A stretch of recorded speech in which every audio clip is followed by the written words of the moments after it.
Kumusta? Welcome sa channel. Kahit ano pa ang estado ng buhay mo, kailangan nating lahat kumain at karamihan ng pagkain ay galing sa supermarket. Problema nga lang ang tumataas na presyo ng mga groceries. Kaya pag-usapan natin sa video na ito ang mga tipid tips na sigurado makakatulong para makatipid sa supermarket. Kung okay sa iyo ang mga tips sa video ito at hindi ka pa nakasubscribe, subscribe ka na. Malaking tulong din ang iyong pag-like and share sa video. Tara at simulan na natin. Plan your meals at gumawa ng grocery list. Bago ka pumunta sa supermarket, tingnan mo muna ang laman ng ref at cupboard. Kung may makita ka pang natirang mga itlog at mga gulay, baka pwede pang gawing mga ulam ang mga ito. Bawas din sa mga kailangang bilhin. Gumawa rin ng weekly plan at gumawa ng grocery list batay sa kailangan lang para iwas impulse buying na rin. Ang mga product layout sa supermarket ay sinasadyang idisenyo para matukso ka habang nag-iikot. Kaya dapat may listahan ka. Kung wala, siguradong may madadagdag sa basket o pushcart na hindi kasama sa budget mo.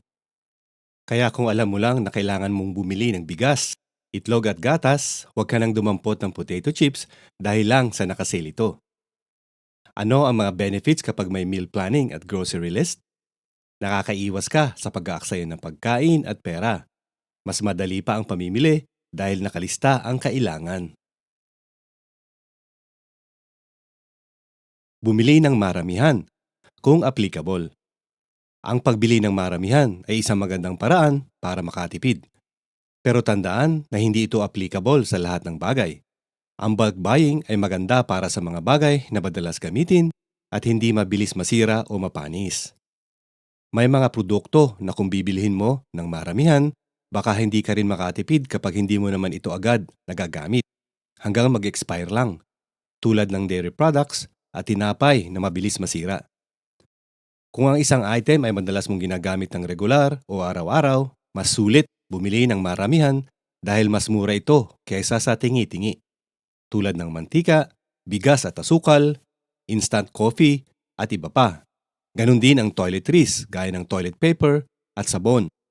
Siyempre, huwag mong kalimutang tingnang maigi ang expiry date para iwas din sa aksaya. Subukan ang online shopping. Ang online shopping at click and collect ay mga praktikal na paraan ng pamimili lalo na kung nais mong kontrolin ang iyong budget at iwasan ang mga di inaasahang gastos. I-consider mo rin ito kung ang paborito mong supermarket ay tumatanggap ng online orders. Sa online shopping, nakikita mo agad ang total bill. Kung ang budget mo ay 3,000 pesos para sa lingguhang grocery at nakita mong sobra na rito ang total sa cart mo, madali mong matatanggal ang mga hindi kailangang items tulad ng extra snacks o soft drinks para bumalik sa tamang budget. Hindi mo kailangang mahiya o magdalawang isip, tanggalin ang mga items sa cart, di tulad sa physical store kung saan minsan ay awkward na ibalik ang item kapag nasa harap ka na ng cashier. Wala pang pressure ng mga kasamang bata na nanghihingi ng laruan o candy. Sa ganitong paraan, hindi mo kailangang gumala sa loob ng store. Bawas tukso at mas mabilis ang transaksyon. Makakasave ka rin ng oras sa biyahe at traffic kapag may delivery option.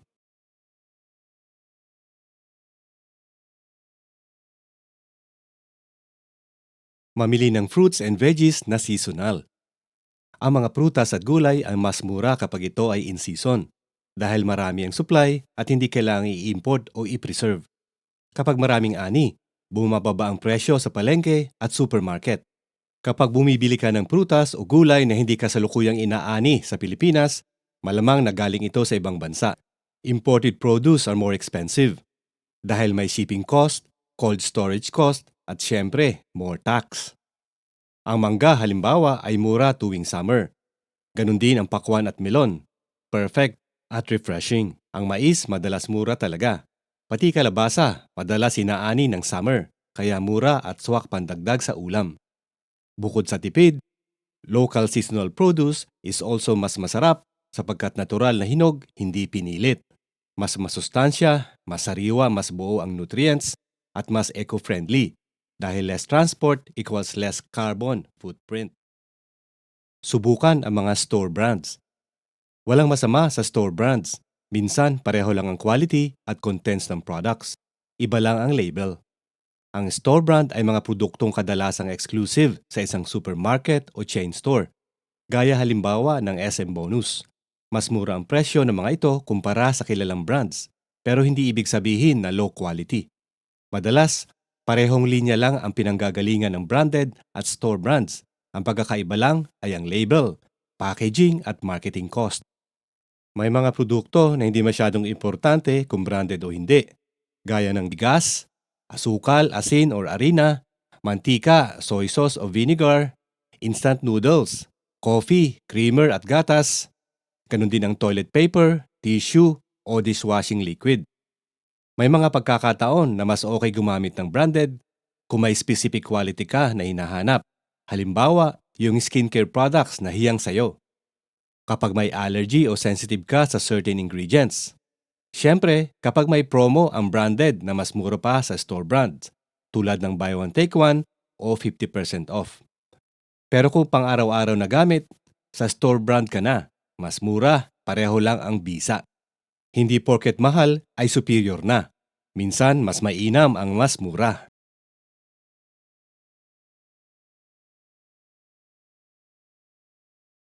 I-freezer ang mga lutong ulam. Bakit ito nakakatipid? Ang batch cooking ay isang epektibong paraan para makatipid sa pera, oras at effort. Sa halip na magluto araw-araw, na pwedeng mag-udyok sa'yo magpa-deliver kapag pagod ka o tinatamad. Maglaan ng isang araw para magluto ng ulam para sa 2 hanggang 3 araw. Kapag inilagay mo sa freezer ang mga lutong ulam, hindi ka matutukso sa take-out na kadalasang mahal at unhealthy. Hindi lahat ng ulam ay pwedeng i-freezer, pero marami ang pwede at tumatagal ng ilang linggo nang hindi naman nasisira, tulad ng adobo. At dahil sabay-sabay mong niluto ang mga ulam, mas mababa ang konsumo nyo sa gas, kuryente, mantika at tubig. Mas konti pa ang hugasan at isang beses lang ang maglinis at magligpit sa kusina.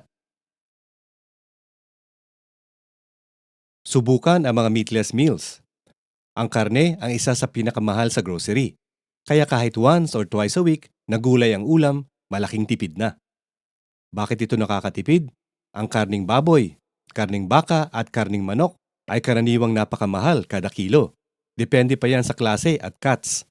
Kapag araw-araw kang may ulam na karne, malaki ang bahagi ng budget mo ang nauubos dito. Samantalang ang gulay, tokwa at itlog at iba pang meat alternatives ay mas mura. Marami rin ang benefits ng meals na walang meat, tulad ng mas madaling lutuin, tipid sa gas at kuryente, mas magaan sa tiyan, good for digestion, mas konti ang kitchen waste, walang bones, walang leftover fats. Pwede pa sa vegetarian at plant-based diet, isang healthier alternative. Ang gulay ay hindi lang pampahaba ng buhay, pampahaba rin ng budget.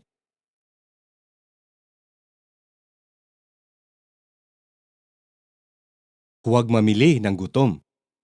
Isa ito sa pinaka-common na pagkakamali. Kapag gutom ka, syempre gusto mo kumain. Kapag kumakalamansi mura, mas malakas ang tukso sa snacks, fried foods, o kung ano-anong hindi mo naman balak bilhin. Kung talagang tight ang budget mo, iwasan mo ito. Kumain muna bago lumabas, kahit prutas o biscuit lang, para iwas tukso. Kahit hindi full meal, basta hindi empty stomach. Gamitin ang grocery list bilang guide. Kapag busog ka at may listahan, mas madali kang sumunod sa budget. I-compare ang presyo ng mga groceries. Hindi lahat ng mura ay nasa iisang tindahan. Kung gusto mo makatipid, kailangan mo mag-compare ng prices. Minsan, mas mura sa palengke ang gulay at prutas. O kaya, mas mura ang canned goods sa ibang grocery. Sa supermarket, mas marami kang pagpipili ang branded products at promo bundles. Sa discount stores, tulad ng Pure Gold o iba pang supermarkets na may membership club, madalas ay mas mura ang store brand deals. Kapag hindi mo kinukumpara ang mga presyo, posibleng gumagastos ka pala ng mas mahal. Ang pagkukumpara ng presyo ay hindi lang para sa kuripot, para ito sa wais na mamimili.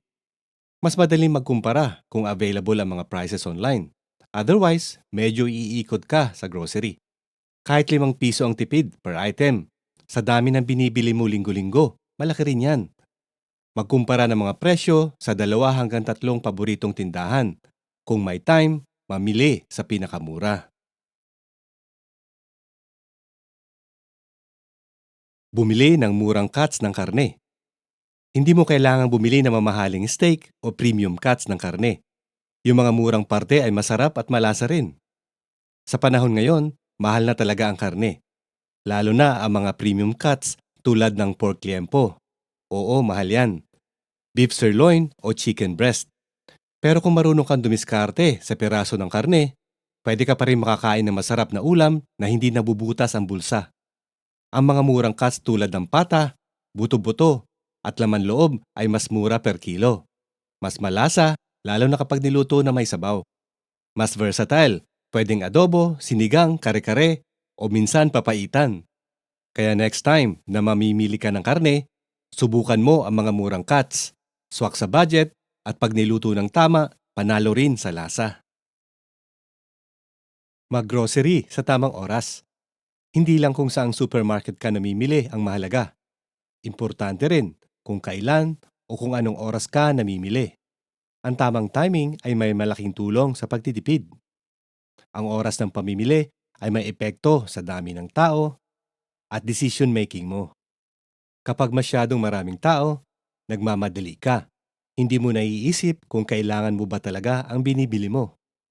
Kapag peak hours, gaya sa hapon o weekends, mahaba ang mga pila, stress at pagod ka.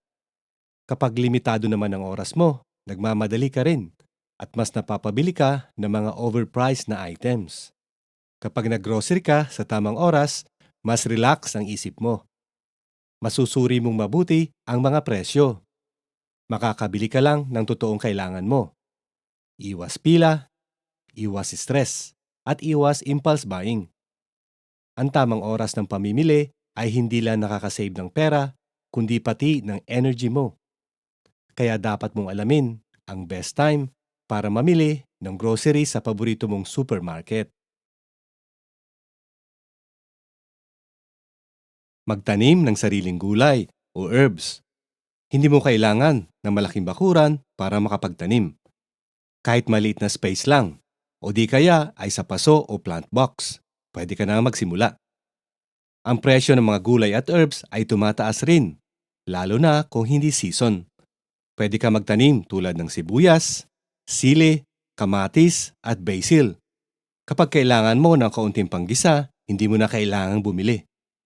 Sa katunayan, kahit ₱5 kada luto ang matipid mo, malaking bagay, nasa isang buwan. Nakakatuwang makita ang sarili mong tanim na unti-unting lumalaki. Pamparelax pa ang gardening. Isa itong mabisang stress reliever. Kailangan nating mas lalong maging wais sa panahon ngayon. Ang pamimili sa supermarket ay bahagi ng buhay. Pero hindi ibig sabihin ay kailangan mong isunod sa mga presyo na gusto nila ang budget mo. Sa pamamagitan ng tamang plano, disiplina at konting diskarte, makakaiwas tayo sa sobrang gastos at mas maraming pera na mailalaan para sa ibang mahalagang bagay. Kahit simpleng pagbabago, kapag tuloy-tuloy, malaki ang matitipid mo. To recap, narito muli ang mga tipid tips kapag namimili ng groceries sa supermarket. Number 1, plan your meals at gumawa ng grocery list. Number 2, bumili ng maramihan, kung applicable. Number 3, subukan ang online shopping. Number 4, mamili ng fruits and veggies na seasonal. Number 5, subukan ang mga store brands. Number 6, i-freezer ang mga lutong ulam. Number 7, subukan ang meatless meals. Number 8, huwag mamili ng gutom. Number 9, i-compare ang presyo ng mga groceries. Number 10, bumili ng murang cuts ng karne. Number 11, mag-grocery sa tamang oras. At number 12, magtanim ng sariling gulay o herbs. Huwag mong kalimutang i-like ang video kung nagustuhan mo. Pakishare na rin sa mga friends mo.